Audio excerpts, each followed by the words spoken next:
Am I the asshole for making my daughter pay back a $1,000 dress that she was supposed to wear at a wedding? I don't know if it was like forced on her. That's my first thought. I'm gonna say no. I'm gonna say no. Edit. I didn't go to my oldest and pressure her to make Emma a bridesmaid. My oldest gave in after Emma pestered her about it. Emma has a phone. I don't even learn about the pestering until after she was added. Okay, I zero context, but I can't wait to see what this means. I have a daughter, Emma, 16, who was supposed to be a bridesmaid in her older sister's wedding. My oldest wasn't planning to have Emma in the wedding party. It was Emma who really wanted to be a bridesmaid because she was excited and wanted to be involved. My oldest agreed to include her even though it meant extra costs and adjustments. The bridesmaid dresses, shoes, and fitting were around $1,000 each, which we agreed to pay since Emma did not have the cash. The wedding is in a month. Emma suddenly changed her mind. She's refusing to wear the dress and she thinks it's ugly, saying it is unflattering on her. It is, but didn't speak up at any part. She said she felt uncomfortable, wasn't close to the other bridesmaids, and didn't want to participate anymore. I reminded her that she had been the one pushing to be a part of the wedding, but she was firm and backed out. Okay. Now we're stuck with a $1,000 dress that can't be returned. I told Emma that since she was the one who wanted to be in the wedding and then backed out, she needs to pay us back for the dress, either by working part time or payment plan using her gift money. Emma's upset and says it's unfair, claiming we're punishing her for not wanting to do something that she wasn't comfortable with anymore. Multiple family members think I'm being too harsh. Nope, I would nope. OP has offered the following explanation for why they think that might be the asshole. Am I the asshole for making my daughter pay back $1,000 dress she was supposed to wear in a wedding? I may be the jerk for having, but me pay her the dress back since she dropped out because she didn't feel comfortable in the dress. That's no, not the asshole. She's gotta learn. Not the asshole. A lot of people in the comments making assumptions or straight up making things up that are opposed of what OP has stated. The dress is the same for all bridesmaids, and Emma has only ever met the other bridesmaids while supervised, so there hasn't been any bullying.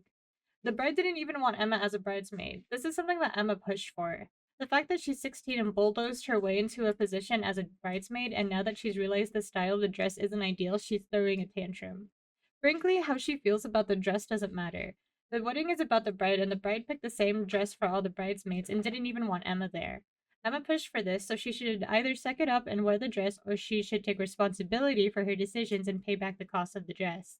Again, this is a 16-year-old that bullied her way into a bridesmaid despite being warned of the cost, and now she's wanting to drop out because the dress isn't ideal. She was perfectly fine spending her parents' money, but now that there's real consequences, she's upset. Oh, yeah. Edit. For some people replying, please look at OP's edit at the top and OP's replies to other questions. They made it clear they did not pressure the bride. There was no bullying, and that Emma made it clear she dropped out because she didn't like the dress after getting it back from alterations after the fitting. No, I don't think they're the asshole. I don't think so. Am I the asshole for refusing to sign a family contract during my dad's wedding? What? The what? No, that's what family contract? What? My mom died 4 years ago, and my dad's engaged to Anne. Their wedding is 3 months away, and Anne has a 12-year-old daughter and an 8-year-old son. Dad has me, 15 male. Dad and Anne want this wedding to be the start of a new family life for all of us after loss because Anne's husband, her kid's dad, died too. They see this as a happy new chapter and an exciting chance to grow the family or whatever. They want us to not only accept the wedding, but to accept each other as family and commit to being close, loving each other, choosing each other, and swearing we'll always be a family. That's a little strange. Anne's son is excited about it. Her daughter is more wobbly about it. She feels guilty about wanting another dad and wanting us to be a family, and there's a part of her that doesn't want it. She admitted this in therapy and that we're all going to. I'm not excited. I accepted my dad getting married, but I don't accept the rest of the stuff they want. I don't love Anne or her kids. I don't want another mom or mom figure to take the role that mom should have. Aww. I don't want to commit to always being there for Anne and her kids or to promise love when I don't think I'll ever love them. This isn't exciting to me. It's sad. It's crappy, actually. It just reminds me mom isn't here and I'll never have my family back. Oh, to me, this is dad creating a new family, but not a new family. Aww. I told the therapist this.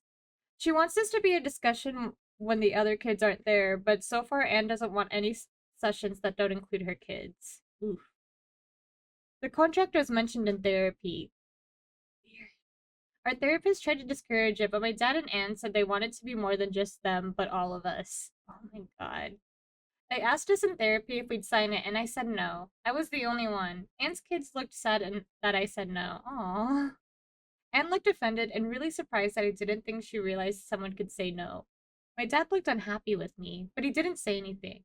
The therapist wanted us to talk some more, and she asked again, fifth time, if Dad, Anne, and I could talk or just me and Dad. Anne said no again. Oh my god. That's hmm. My dad wanted to know why I couldn't say yes for him and why I'm refusing to do something minor that would make everyone else happy. Minor? That's not minor.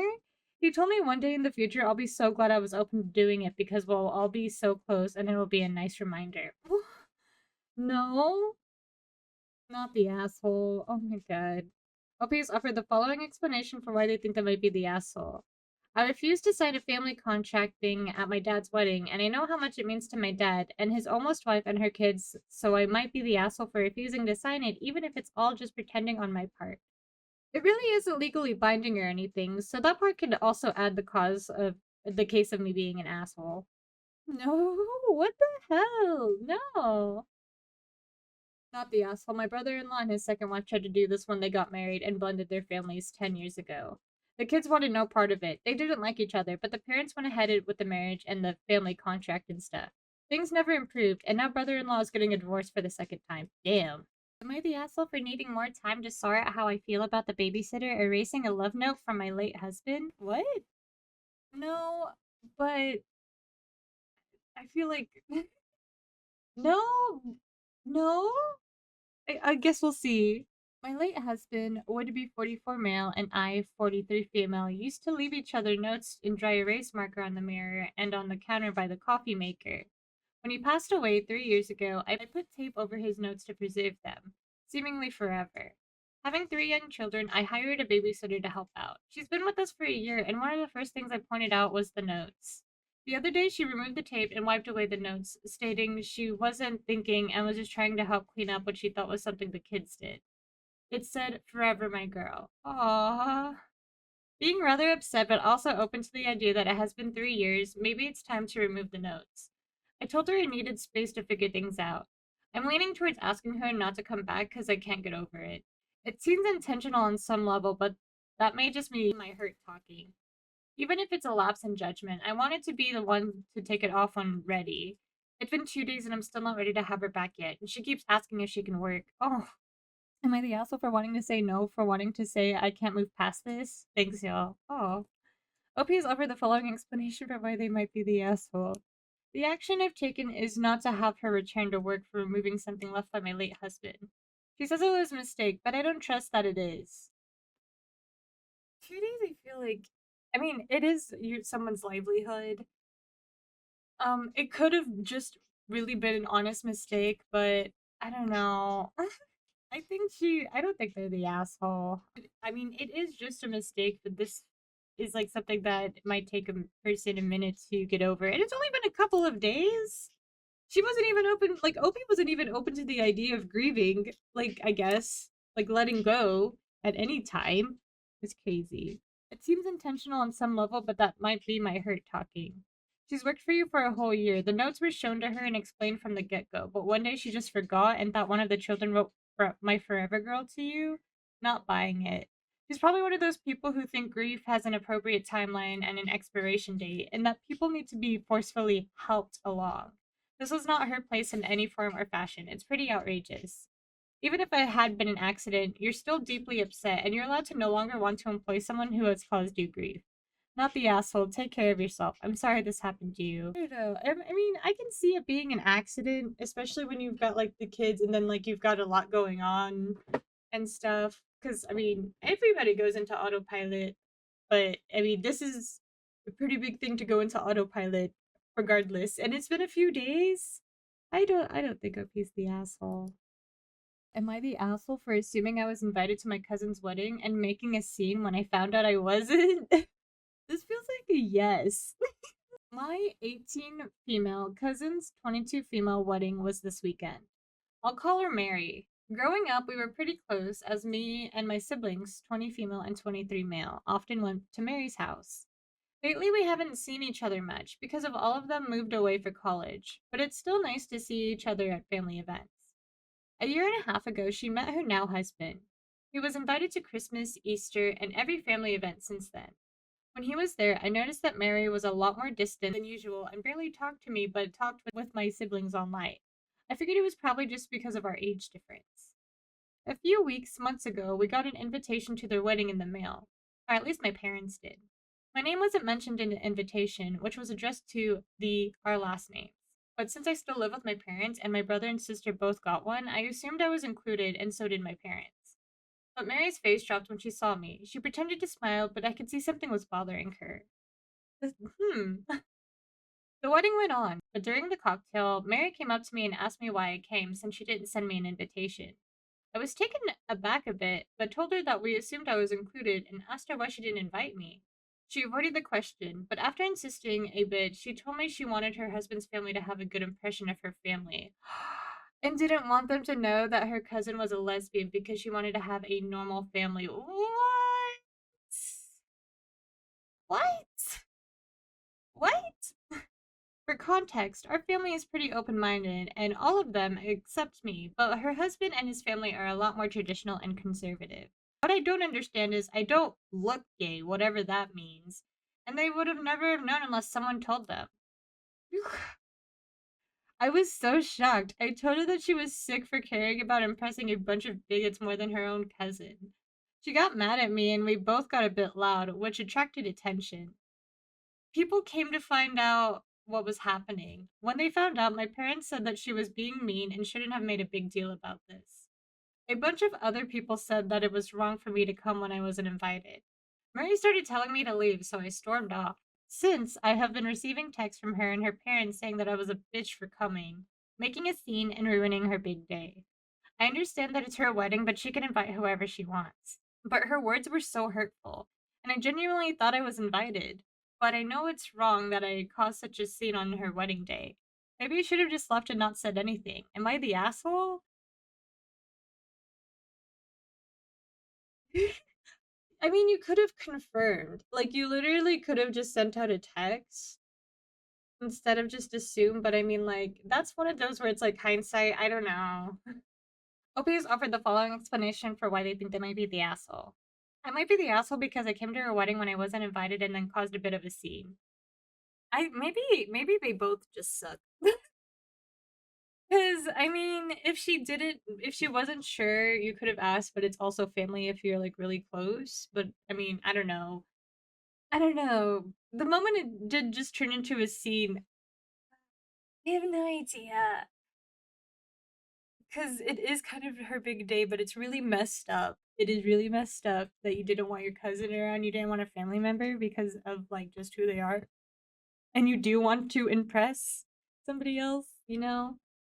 Who you want to marry? Like, wow. You want them to be in the way of possibly hurtful shit or something? That's messed up, dude. I don't know. I don't know if I like that. I think they both suck. Am I the asshole for paying for my kid's class trip when their stepsister and stepcousin can't go? I don't think so. I would say no. I would say no. My ex and I, both 30, separated after birth of our twins 8 years ago. We had only dated for 14 months when she got pregnant, and we only stayed together during the pregnancy because we wanted to try and be a family for our kids' sake. But she met someone else and fell for him and wanted to have a chance at love. Our separation was amicable enough.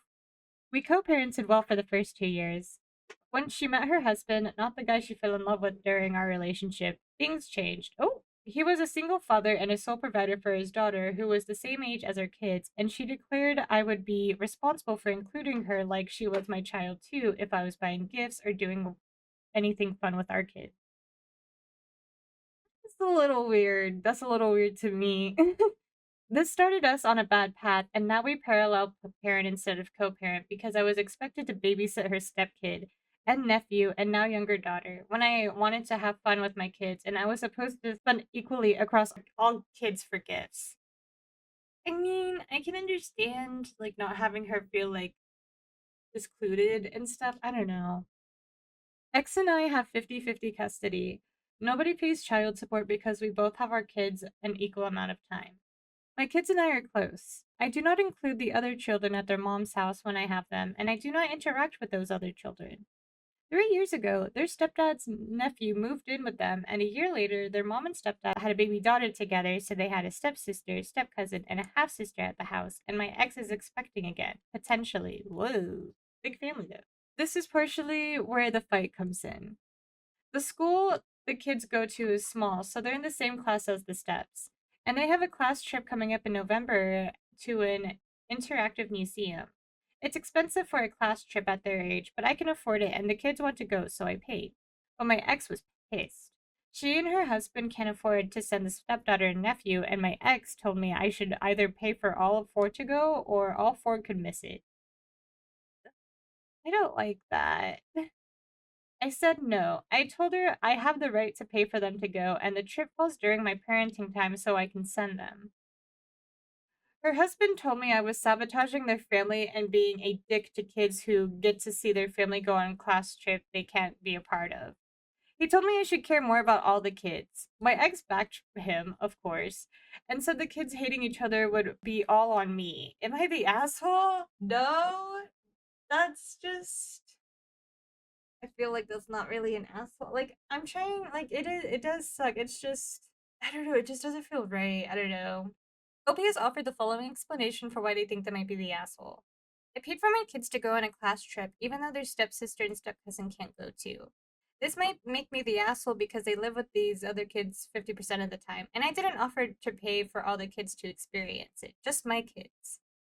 I don't think like unless the kids end up bragging to the other kids, I don't really see the problem with it. Honestly, I don't think OP's being the asshole. You have zero responsibility towards children who wholly unrelated to you, and frankly, if you start there, will be a never-ending series of demands. They're already demanding a lot. Welcome back. TBH, if they can afford to pay for the trips, why on earth are they potentially having another child? Where are the step and nephew's parents in all this? Where are all the bio grandparents? You do need to make sure that your children are not being penalized by your mother and stepfather whilst they are with them. Also, you know, I dread to think that will happen when you help your kids through college. Ooh, what they say. Stepdaughter only has her dad, and now my ex. Her mom is not in her life. The nephew's parents lost custody and are unsafe. Aw. My ex and her parents don't talk anymore. I have no idea what her husband's parents are like and if they're involved. I imagine there will be some controversy because I have money for my kids. They can do whatever they like with. Want an apprenticeship and to have money to help get them started? Covered. College? A big helping hand. Trade? Covered and helping with other expenses during that time. Think, yeah. I'm gonna go with not the asshole. That's weird to like. If the kids hate each other, I don't know. It feels like it's a conversation that you need to have with your kids to be like all on the same level.